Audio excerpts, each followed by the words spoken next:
Sejam bem-vindos a mais um podcast da Vet4Pet. Hoje eu estou aqui com meu amigo, o Dr. Juan. Ele é gastroenterologista e endoscopista, né? Atua aqui na cidade de Ribeirão Preto e em toda a região também. Então, bom dia, Juan. Bom dia, queria agradecer o convite e dizer que é uma satisfação poder conversar sobre gastroenterologia e tentar agregar um pouco do que eu sei para os colegas que vão assistir, para os tutores, e espero que seja uma conversa produtiva assim, para a veterinária em si. Sim, com certeza. E, Juan, para começar o assunto, vamos falar um pouco da especialidade em si, né? O que é a gastroenterologia hoje na veterinária? Eu acredito que hoje assim, é uma das especialidades que tem crescido bastante, assim, dentre todas as especialidades que já são mais consolidadas no mercado. Sim. Eu acho que todo paciente, independente da especialidade ou do que ele apresenta clinicamente, muitas vezes vão ter relação com a parte gastro, seja por uso de medicações ou por qualquer tipo de alimentação que precisa ser introduzido. Eu acho que assim, a gastroenterologia engloba hoje várias alterações clínicas e que são fundamentais assim, em toda a medicina veterinária. Dificilmente um clínico ou um especialista não atendeu um paciente com diarreia, com vômito, ou de repente precisou passar um tratamento que teve algum tipo de alteração gástrica. Então acho que é algo que vem crescendo muito como especialidade hoje em dia, porque até então todos tratavam essa especialidade, né? E hoje já começa pelo menos eu consigo entender que hoje já é uma especialidade que as pessoas conseguem entender o momento de encaminhar, muitos ainda não sabem quando encaminhar ou... Valorizar mais, né? Isso, também, né? Entender que talvez a gastro não esteja tirando aquele cliente ou algo assim, ou não necessariamente seja algo que não precisaria. Não, eu consigo fazer aqui a proteção, consigo corrigir essa diarreia ou ajudar esse paciente sem necessariamente ele passar para um especialista da área. E eu acho que isso é muito legal, assim, eu vejo dos colegas hoje essa liberdade de encaminhar sem medo e entender que é um benefício mesmo, que não é algo que vai atrapalhar, assim, vai ajudar. De jeito nenhum. E tanto que a casuística do nosso hospital hoje, 30% é de gastro, né? E o Juan vem ajudando a gente muito nessa assistência junto com a equipe ali de internação. Como que a especialidade da gastroenterologia pode ajudar ali a gente que está na clínica geral ou que está com o paciente internado, né? Pensando até nos pacientes que eu consigo colaborar no atendimento internado aqui com vocês no hospital e até nas outras clínicas que eu presto serviço, eu acredito que o paciente internado ou até mesmo na clínica, quando ele chega com uma queixa primária ali de vômito agudo ou crônico ou até mesmo uma diarreia, muitas vezes a impressão que eu tenho que a necessidade de resolver aquele problema ou cessar aquela diarreia ou aquele vômito é o primeiro objetivo ali do atendimento clínico ou até mesmo o emergencial, né? Porque muitas vezes o tutor vai procurar a internação ou o atendimento, pois o paciente apresentou uma diarreia com sangue ou teve um vômito que não melhorou e piorou depois de algum tipo de medicação que já foi tentada. Então acho que o principal seria ajudar a encontrar o porquê daquela alteração. Eu acho que a maior parte dos atendimentos que eu tenho hoje é pacientes que já tentaram tratamentos ou até mesmo já foram feitos protocolos e não se chegou a um porquê daquilo tudo. E às vezes o tutor tem essa ansiedade de entender, mas por que vomitou e melhorou e depois voltou a vomitar? Ou até mesmo porque a diarreia melhorou num primeiro momento e depois piorou. E eu acho que aqui, pelo menos, eu já tenho essa impressão que a gente consegue trabalhar com muita rapidez isso. Sim. Todas as veterinárias que a gente trabalha, e elas já têm, nesse primeiro atendimento, dependendo de qual é a queixa e como vem essa queixa, elas já conseguem entender que talvez eu possa auxiliar naquele diagnóstico e, às vezes, a resposta vem muito mais rápida, né? Tanto da parte de medicação, na internação, quanto no pós, que é o grande problema, que é o paciente não ir para casa e ter uma piora clínica nas próximas 24, 72 horas e ter que retornar ao hospital, às vezes com uma sensação de frustração do tratamento, né? Antes eu eu via que deixava chegar no último, né, para depois encaminhar. Hoje não, eu vejo um encaminhamento mais precoce, né, pelo menos dentro da nossa rotina ali. Principalmente naqueles casos que não é a primeira vez. Esses aí a gente tem que ficar esperto, né, Rony? Eu acho que assim, claro que um paciente pode apresentar vômito, pode apresentar diarreia, não quer dizer que no primeiro vômito, na primeira diarreia, precisa passar com um especialista. Eu acho que isso, claro que seria, hoje em humanos é um pouco mais tranquilo, até porque eu, se apresentar uma clínica de muito vômito, talvez pense em passar com um gastro. Aquele primeiro momento, um atendimento emergencial, vou passar com um clínico e vou procurar um gastro para poder entender o porquê do meu vômito. Na questão de tutor, às vezes não é o primeiro pensamento, muitos não sabem que existe a especialidade, assim, outras especialidades são um pouco mais conhecidas, como cirurgia, ortopedia, anestesia, intensivismo, Cardio, né? cardio, que já são mais consolidadas mesmo. Muitos pacientes eu atendo e eles nem sabiam, eles ficam assim, nossa, não sabia que tinha gastro para animal também. Então eu acho que isso é importante para a gente poder fazer tanto a área crescer, quanto entender em que momento seria necessário o gastro. Com relação aos encaminhamentos assim, das especialidades, acho que todas elas começou assim, né? Então, eu lembro também que na época tinha muito cliente meu que não sabia que tinha cardiologista veterinário, não sabia que tinha anestesista veterinário, e conforme as especialidades vão crescendo, vem esses profissionais, né, para prestar esse serviço especializado, só estuda isso, naturalmente as pessoas vão conhecendo, né? Quais são os diferenciais, assim, que nem chegou um paciente com vômito e diarreia, né?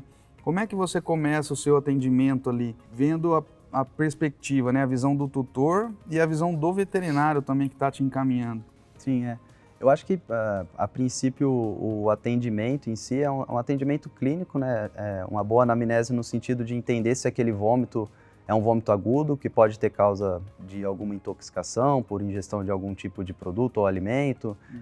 Fazer esses diferenciais de um quadro agudo e crônico é importante, ou até mesmo um crônico que está agudizado naquele momento, o paciente já tem uma doença de base que causa vômito ou diarreia, que de repente agora se tornou agudo por algum motivo, ou ingeriu algum tipo de alimento, ou precisou passar por um procedimento e isso teve que usar medicações e piorou o quadro de vômito e diarreia. Então, assim, entender em qual situação você se encontra, se é algo agudo, infeccioso muitas vezes, que pode acontecer e precisa de um suporte diferenciado, de um tratamento a longo prazo. É importante entender em que momento você está. Depois de entendido aquele momento, se é um quadro urgencial, onde precisa de um atendimento um pouco mais intensivo, ou de medicações ali que vão fazer efeitos mais rápidos, né? A gente pode começar uma triagem no sentido de entender o que causou aquele vômito, aquela diarreia. Descartando as causas infecciosas, de intoxicação, ou até mesmo algo crônico agudizado, você pode começar a entender de onde vem. Se é um vômito com diarreia que sempre andam junto, no sentido de toda vez que tem vômito tem diarreia, doutor. Então isso já me traz algum tipo de informação. Ou se é um paciente que sempre teve vômito e a diarreia é uma novidade, então pode ter outra coisa relacionada. E assim a gente conseguir direcionar nas possíveis causas de vômitos e diarreia, e assim complementar com um exame físico,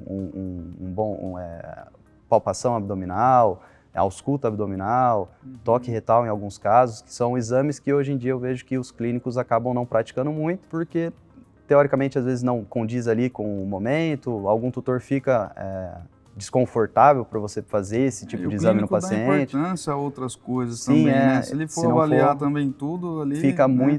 fica muito abrangente o exame físico, né? Eu acho que isso acaba que quando passa com uma especialidade, são coisas que eu tenho um olhar um pouco diferente, como se um paciente passasse com um oftalmo, ou passasse com um pneumo, ou com um cardiologista. Então, acho que isso é um diferencial, às vezes. Em muitos exames físicos, a gente consegue ter um direcionamento de qual exame complementar pedir. E direcionar o investimento e também a expectativa, né? Porque toda vez que você pede um exame ou pede qualquer coisa, o tutor vai ter uma expectativa com o resultado. Então, alinhar a expectativa de exame com a sua suspeita clínica faz muito sentido. Isso faz muita diferença, a gente percebe que, porque assim, chega um paciente, né, a gente pode pedir todos os exames, né, hemograma, bioquímico, ultrassom, radiografia, endoscopia, tomografia, ressonância, pode ser pedir todos os exames ali. Só que muitas vezes não são necessários, né, tudo isso. Por isso a importância de ter um especialista para encurtar o caminho ali. Então ele já sabe, ele já tem a experiência clínica, então ele já vê aquele paciente com outros olhos, né? E vai direcionar o que é. Então às vezes acaba até economizando na parte financeira também, né? Fora que o paciente se beneficia muito mais rápido. Sim, eu acho que é bastante, assim, é bem importante essa questão de direcionamento, porque a gente que trabalha com uma especialidade onde alguns exames têm um valor agregado um pouco maior, você não cessar aquela fonte de investimento ou até mesmo a expectativa do tutor é muito importante. Porque dificilmente um tutor que chegue para mim, já foi feito 10 ultrassons, já foi feito outros 1000 exames, onde ele já não teve nenhuma resposta daquilo, ele vai estar muito mais contido no sentido de, ou até receoso, de aceitar uma proposta de uma endoscopia ou de uma tomografia em casos que são necessários o exame, porque são investimentos maiores, onde o paciente precisa ser anestesiado e são algumas coisas que deixam ele desconfortável. Então, se ele não tiver essa sensação de já fiz demais e não tive nada, talvez ele acredite muito mais no exame e eu tenha facilidade de tanto ter um diagnóstico e fazer com que isso progrida de uma maneira melhor, né? Então, assim, eu acho que isso é importante. E, Juan, outra coisa, né? Que às vezes também as pessoas acham que o gastro, hoje na veterinária, ele vai precisar de fazer endoscopia em todos os casos, né? E a gente vê que na prática, trabalhando com você ali, não é bem assim, né? Não. Aliás, a minoria, talvez, ali dos casos que necessita de endoscopia. Então, queria que você falasse para a gente quais são os casos que você indica endoscopia, né? Quando esse paciente vai ser submetido a uma anestesia, que hoje também é tranquilo, né? Não é um bicho de 7 cabeças, assim, pro tutor que está nos assistindo, não é nada complicado, né? Não, eu acho que, assim, a indicação de endoscopia é algo importante, na verdade, de entender qual a necessidade dela e alinhar a expectativa do exame, né? Hoje eu entendo que muitas das vezes a endoscopia se tornou a última gota, ou talvez o exame que vai trazer a resposta para aquilo que não teve resposta até hoje, né? E eu acho que, como qualquer exame que é realizado, como ultrassom, exame de sangue ou outros exames que são mais comuns e mais fácil acesso de realizar, é um exame que pode trazer um diagnóstico e informação importante para aquele paciente, até mesmo na questão de pensamento de tratamento clínico, né? O que eu pude observar e tive a oportunidade de observar em um estágio na medicina humana, com um gastro humano, é que naquele primeiro momento, na primeira consulta, às vezes, o paciente que tem uma queixa de refluxo ou talvez não tem nem vômito, mas uma sensação de refluxo, já é pedida a endoscopia, porque ela pode trazer informações onde outros exames não vão trazer.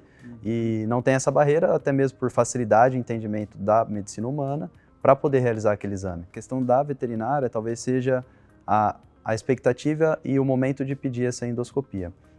O paciente, às vezes, que eu atendo com a queixa ou um quadro clínico agudo de vômito, diarreia, ou uma clínica não tão favorável para o exame, não necessariamente vai ser o primeiro exame que eu vou solicitar, mas não que ele não tenha a indicação de fazer a endoscopia. Em algum momento, talvez ele possa realizar a endoscopia, mas muitas das vezes eu atendo um paciente que está com um quadro clínico agudo e é por um motivo diferente, às vezes, de um exame, por exemplo, uma parasitose, onde você vai tratar com um vermífugo ou um tratamento específico, e não necessariamente aquele paciente tem alterações que necessitariam de um exame específico, com biópsia, com imagens. Às vezes ele vai melhorar muito bem clinicamente. Às vezes eu atendo pacientes muito jovens que não têm alterações clínicas de inflamação crônica, que a endoscopia traria essa resposta, diferente de só um exame de imagem, tá? Então, assim, eu acho que alinhar a expectativa do exame com a proposta dele é o mais importante. E o tutor entender que aquele exame, talvez em um quadro mais grave, não vai resolver tudo no sentido de fiz a endoscopia, agora eu tenho um diagnóstico e tudo vai dar certo. Porque isso acaba criando uma barreira ou até mesmo dificultando que você realize o exame, né? Então, provavelmente uma pergunta que você se faz ali né, qual o objetivo do exame, né? Eu acho que, como qualquer exame que a gente realizar, exame de sangue, exame de ultrassom, tomografia, eu acho que importante de tudo é entender o porquê daquele exame. O porquê eu solicitei uma tomografia para um paciente que está, às vezes, clinicamente não está estável, e o que ele vai me trazer de resposta vai influenciar no tratamento? Isso vai me trazer uma resposta? O risco que talvez possa ter aquele exame vale a pena? Então tudo bem, a indicação é válida. Agora, se de repente você está fazendo um exame para ser mais um exame, colocando aquele paciente em risco, não tem muito um porquê. Então acho que não é a quantidade de exames que vai fazer você ter um tratamento melhor ou não, e sim o direcionamento de cada exame. Eu acho que isso que é o mais importante. Assim, e a endoscopia é mais um exame que pode trazer, né, informações muito relevantes ali, principalmente na minha área. Sim, sim. E todo mundo fica com receio, né, um pouco, né, não é nem por conta da endoscopia em si, né, mas por conta da anestesia. Você estava comentando comigo anteriormente que na medicina humana usa pouco sedativo, ou quase não usa, né, e para a veterinária é preciso fazer anestesia do paciente, obviamente, porque ele não vai se comportar ali, né, na hora do exame. A gente tem que colocar num plano mais superficial, mas o pessoal fica com receio. Só que hoje em dia, né, Juan, você pode até comentar, devido à tua experiência dentro de centro cirúrgico também, você pode comentar sobre as anestesias. Hoje em dia é muito tranquilo, né, segura. Geralmente são exames mais rápidos, né? Sim. A anestesia hoje é uma das principais questões quando a gente tem o objetivo de realizar uma endoscopia, devido a uma insegurança que os tutores já trazem de outros procedimentos, ou até mesmo um medo que já foi assim instaurado em alguns momentos ali. Alguns têm um receio, outros não, por experiência própria, ou porque já ouviu, ou porque já aconteceu. Mas a endoscopia em si precisa de uma anestesia geral, da mesma maneira que para um procedimento cirúrgico, o paciente precisa estar em anestesia inalatória, eu não faço de outra maneira.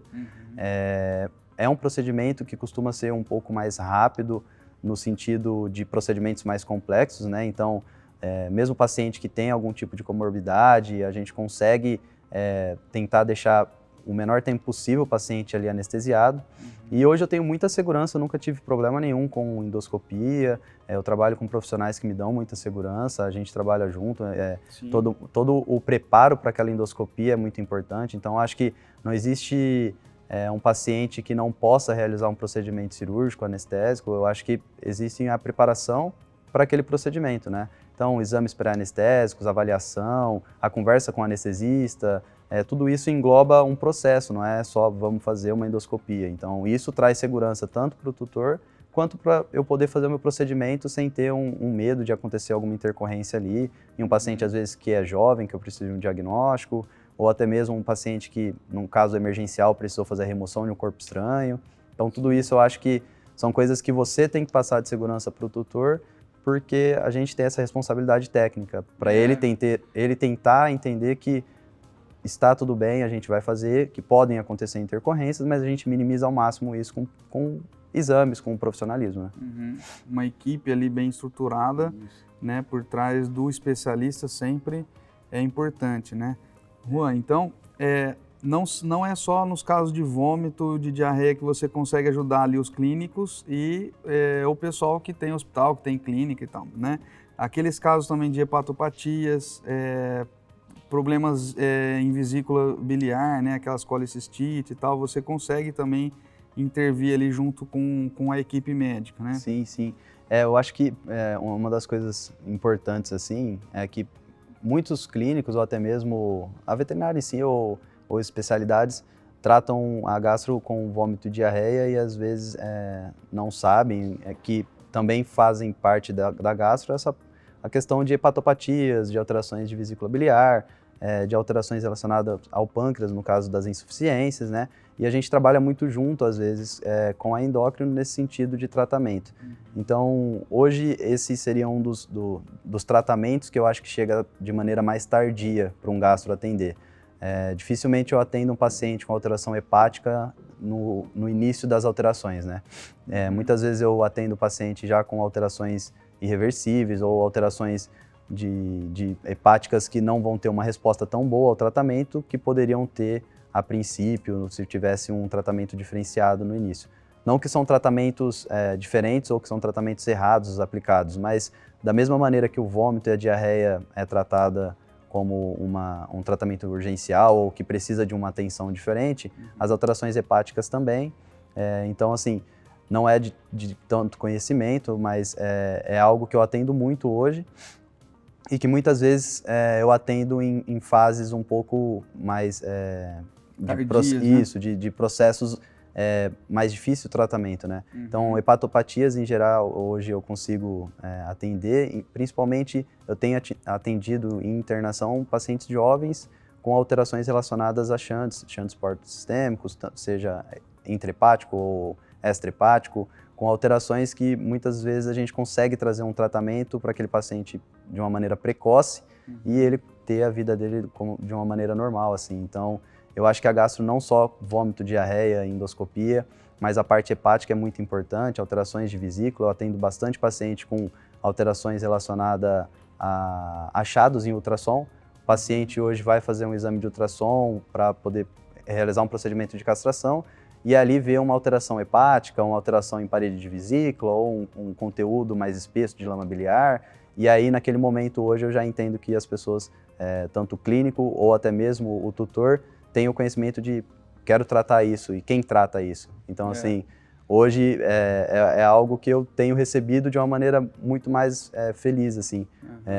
Dali do momento da descoberta da possível alteração, eu já tenho uma indicação e a gente tem bastante sucesso nesse tratamento. Então, acho que é importante frisar isso, que não só vômito e diarreia, mas essas alterações também fazem parte da gastro. Isso é muito importante porque nós ainda vivemos uma época que, tipo, deu alteração em bioquímico, ALT, FA e tal, é aquele protocolozão, né, para hepatopata, então é legal você trazer essa informação que nem sempre é assim. A gente tem atendido alguns casos juntos, né, eu falo da nossa equipe aqui junto com você, teve até o caso da Frida, né, que era um shunt, só que veio evoluindo, né? A gente, outros colegas não conseguiam fechar ali o que estava acontecendo, e aí a gente chamou você e você fechou o shunt portosistêmico, que hoje a família toda é muito grata, né? Isso aí ficou bem legal. É um caso especial, foi muito legal, porque assim, quando a gente atende um paciente, um filhote de 2 meses, 3 meses, ali tem muita coisa envolvida, não só no sentido de ser um jovenzinho, né? Mas aquela família que tem aquele paciente como um membro ali e um bebê, né? Então, assim, de repente ver ele em situações clínicas muito instáveis, um paciente às vezes entubado ou um paciente que não está bem clinicamente, e de repente você instituir um tratamento onde o paciente cresce e vem ali dando trabalho e conhece todo mundo, hoje já ela está super grande e já a vida ela continuou de uma maneira tão feliz assim. E era um paciente que teve complicações importantes. E que às vezes no diferencial de um tratamento clínico e direcionamento de exames específicos a gente conseguiu ter um processo muito rápido. O tutor se dedicou muito ali no tratamento, então foi uma felicidade mesmo, ele entrou de cabeça no tratamento com a gente, então a resposta veio muito rápido. Foi um paciente que fez tomografia, que operou, que hoje segue a vida e assim, toda vez que eu vejo ela é uma felicidade, que é um paciente que talvez não tivesse um prognóstico muito favorável, né? Se não tivesse direcionado o tratamento no momento certo. E assim eu atendo vários pacientes hoje jovens com diferenciais para essas alterações hepáticas que vão muito bem. Sim, é muito legal. E a Frida ela chegou a ser entubada, né? Chegou gravidade, assim. Ela tinha um quadro neurológico importante, já estava ficando cega, e aí a gente instituiu um tratamento clínico, ela respondeu ao tratamento, a gente fez um exame de imagem sugestivo no ultrassom, que tinha sugestão de shunt extrahepático, fez a tomografia, quando ela voltou da tomografia, ela teve essa complicação, precisou ficar entubada, eu acho, quase 24 horas, retornou, conseguiu ficar estável, e aí, assim, passou por procedimento cirúrgico e hoje está super bem, inclusive já vai castrar, e eu conversei com o tutor esses dias e ela tá, assim, tá super, super bem. Isso é legal, né? Porque muita gente não consegue enxergar, né? O que a terapia intensiva tem a ver com gastro, né? E tem tudo a ver ali. Esse é um caso muito que dá para ver tudo, assim. Então, legal. Bom, acho que é isso. Tem alguma consideração, Juan, para falar? Não, eu queria agradecer muito o convite, né? E foi bem legal falar, assim, eu acho que eu não tinha tido a oportunidade desde que eu voltei para Ribeirão, assim, para atender gastro. Algumas pessoas me conhecem, mas eu não tive a oportunidade de falar abertamente, assim, sobre a gastro e tentar expor o que a gente pode fazer, né? E eu acho que é uma especialidade que está crescendo, que tem a agregar muito e está aí como uma parceira, como qualquer outra especialidade, né? Já existem profissionais que faziam um belo trabalho aqui, pioneiros em Ribeirão, o Dr. Renan, e assim, eu sou mais um profissional que vim para agregar, né? E tenho muito que aprender com todos. Eu acho que a gente conseguir ter essa liberdade de indicação e entender que talvez aquele vômito, aquela diarreia não é só um vômito, uma diarreia, que aquela alteração de LT não é só uma alteração ali e pegar as coisas no começo ali, eu acho que faz todo sentido. Até quando você me indicar o paciente, o clínico me indicar, ele vai ter muito mais sucesso porque a indicação dele surtiu o resultado também. E o tutor vai entender feliz. isso. Ele vai entender que passar com a especialidade não foi só passar mais uma consulta, sabe? E eu quero ter essa sensação da satisfação da Frida e de outros pacientes que eu tive a sorte de atender e ter um resultado bom.